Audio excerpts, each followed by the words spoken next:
ನೋಡಿ, ಮೋದಿ ಸಂಪುಟಕ್ಕೆ ಸರ್ಜರಿ ಆಗ್ತಾ ಇದೆ, ಹೊಸ ಮುಖಗಳ ಎಂಟ್ರಿ ಆಗ್ತಾ ಇದೆ.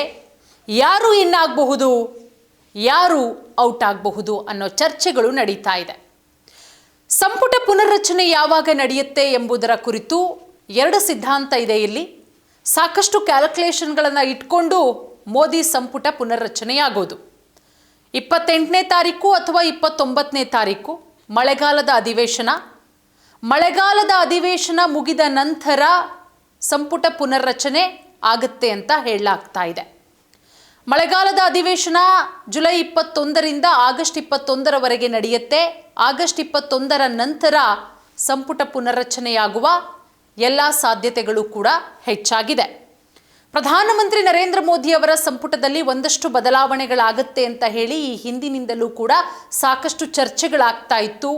ಸಾಕಷ್ಟು ಸಮಯದಿಂದ ಈ ಚರ್ಚೆಗಳು ನಡೀತಾ ಇದೆ. ಆದರೆ ಕುರಿಯನ್ ಅವರ ರಾಜೀನಾಮೆ ಹಾಗೆ ಅಮಿತ್ ಶಾ ಅವರು ರಾಷ್ಟ್ರಪತಿಗಳೊಂದಿಗೆ ಭೇಟಿಯಾದ ನಂತರ ಈ ಚರ್ಚೆಗಳು ಮತ್ತಷ್ಟು ಜಾಸ್ತಿ ಆಗ್ತಾ ಇದೆ. ಸಂಪುಟ ಪುನರ್ರಚನೆ ಯಾವಾಗ, ಯಾರೆಲ್ಲ ಇನ್ನಾಗ್ತಾರೆ, ಯಾರೆಲ್ಲ ಔಟ್ ಆಗ್ತಾರೆ ಅನ್ನುವ ಕುರಿತು ಜೂನ್ 28 ಮತ್ತು 29ರಂದು ಅಥವಾ ಮಳೆಗಾಲದ ಅಧಿವೇಶನದ ನಂತರ.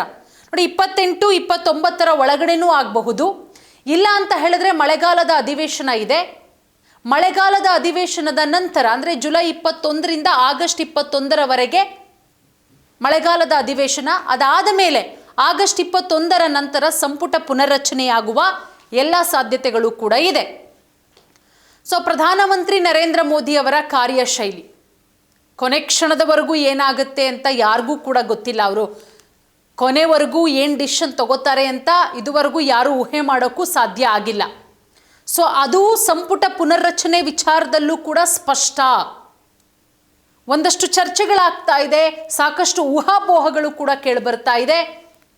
ಸೊ ಮೋದಿ ಸಂಪುಟ ಪುನರ್ರಚನೆಯಲ್ಲಿ ಯಾರಿಗೆ ಅವಕಾಶ ಸಿಗುತ್ತೆ, ಯಾರನ್ನ ಕೈ ಬಿಡ್ತಾರೆ ನೋಡ್ತಾ ಹೋಗೋಣ. ಒಂದು ಮೂಲದ ಪ್ರಕಾರ ಉದ್ಧವ್ ಠಾಕ್ರೆ ಬಣ ಮತ್ತು TMCಯಿಂದ ಬೇರ್ಪಟ್ಟಂತಹ ಕೆಲವೊಂದಿಷ್ಟು ಸಂಸದರಿಗೆ ಮೋದಿ ಸಂಪುಟದಲ್ಲಿ ಖಂಡಿತವಾಗ್ಲೂ ಕೂಡ ಅವಕಾಶ ಸಿಗಬಹುದು. ಉದ್ಧವ್ ಬಣದಿಂದ ಬಂದಿರುವಂತಹ ಸಂಜಯ್ ದೀನಾ ಪಾಟೀಲ್ ಅವರಿಗೂ ಕೂಡ ಮೋದಿ ಸಂಪುಟದಲ್ಲಿ ಸಚಿವ ಸ್ಥಾನ ಸಿಗಬಹುದು. ಹಾಗೆ ಏಕನಾಥ್ ಶಿಂದೆ ಅವರ ಪುತ್ರ ಶ್ರೀಕಾಂತ್ ಶಿಂದೆ ಅವರಿಗೂ ಕೂಡ ಕ್ಯಾಬಿನೆಟ್ ದರ್ಜೆಯಲ್ಲಿ ಉನ್ನತ ಸ್ಥಾನಮಾನ ಸಿಗಬಹುದು, ಕ್ಯಾಬಿನೆಟ್ ದರ್ಜೆ ಸಿಗಬಹುದು ಅನ್ನುವ ನಿರೀಕ್ಷೆಗಳು ಕೂಡ ಇದೆ. ಅದರ ಜೊತೆಗೆ TMCಯಿಂದ ಬಂದಿರುವಂತಹ ಕಾಕೋಲಿ ಘೋಷ್ ಇರ್ಬೋದು, ಸುದೀಪ್ ಬಂಡೋಪಾಧ್ಯಾಯ, ಶತಾಬ್ದಿ ರಾಯ್ ಅವರ ಬಗ್ಗೆಯೂ ಕೂಡ ಒಂದಷ್ಟು ಚರ್ಚೆಗಳಾಗ್ತಾ ಇದೆ. ಸೊ ಈ ಮೂರು ಜನರಲ್ಲಿ ಯಾರಾದರೂ ಒಬ್ಬರು ಸಂಪುಟ ಸೇರುವಂತಹ ಸಾಧ್ಯತೆಗಳು ಕೂಡ ಇದೆ. TMCಯಿಂದ ಬಂದಿರುವಂತಹ ಕಾಕೋಲಿ ಘೋಷ್ ಇರಬಹುದು, ಅದರ ಜೊತೆಗೆ ಸುದೀಪ್ ಬಂಡೋಪಾಧ್ಯಾಯ ಇರಬಹುದು, ಶತಾಬ್ದಿ ರಾಯ್ ಇವರ ಬಗ್ಗೆನೂ ಕೂಡ ಸಾಕಷ್ಟು ಚರ್ಚೆ ಆಗ್ತಾ ಇದೆ. ಇವರೂ ಕೂಡ ಮೋದಿ ಸಂಪುಟಕ್ಕೆ ಸೇರ್ತಾರೆ ಅಂತಲೂ ಹೇಳಲಾಗ್ತಾ ಇದೆ.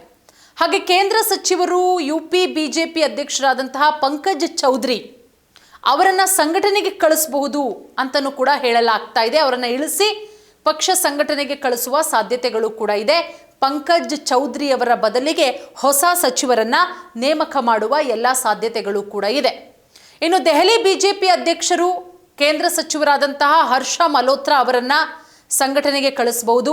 ಹರ್ಷ ಮಲ್ಹೋತ್ರಾ ಅವರ ಬದಲಿಗೆ ಹೊಸ ಸಚಿವರನ್ನ ನೇಮಕ ಮಾಡುವ ಸಾಧ್ಯತೆ ಇದೆ. ಇದರ ಜೊತೆಗೆ ಹಲವಾರು ಹಿರಿಯ ಸಚಿವರನ್ನ ಸಂಘಟನೆಗೆ ಕಳಿಸುವ ಸಾಧ್ಯತೆ ಇದೆ. ಯುವ ಮುಖಗಳಿಗೆ ಮೋದಿಯವರು ತಮ್ಮ ಸಂಪುಟದಲ್ಲಿ ಅವಕಾಶ ಕೊಡುವ ಎಲ್ಲ ಸಾಧ್ಯತೆಗಳು ಕೂಡ ಇದೆ.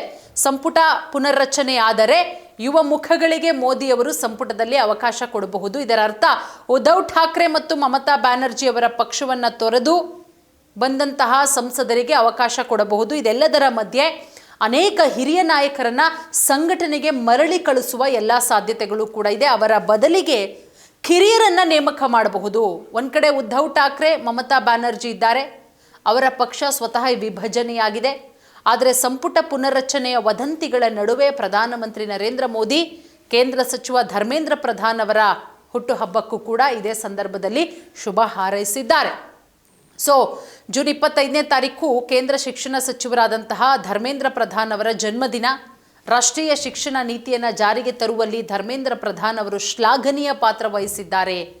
ಇದೇ ಸಂದರ್ಭದಲ್ಲಿ ಪ್ರಧಾನಮಂತ್ರಿ ನರೇಂದ್ರ ಮೋದಿ ಅವರು ಹೇಳಿರುವುದು, ಭಾರತ ಮೈತ್ರಿಕೂಟದಿಂದ ಹಿಡಿದು ಕಾಕ್ರೋಚ್ ಪಕ್ಷದವರೆಗೆ ಎಲ್ಲರೂ ಧರ್ಮೇಂದ್ರ ಪ್ರಧಾನ್ ಅವರ ರಾಜೀನಾಮೆಗೆ ಒತ್ತಾಯ ಮಾಡ್ತಾ ಇರೋದ್ರಿಂದ ಪ್ರಧಾನಿ ಮೋದಿಯವರ ಅಭಿನಂದನಾ ಸಂದೇಶವನ್ನು ವ್ಯಾಪಕವಾಗಿ ಚರ್ಚೆ ಕೂಡ ಮಾಡಲಾಗ್ತಾ ಇದೆ.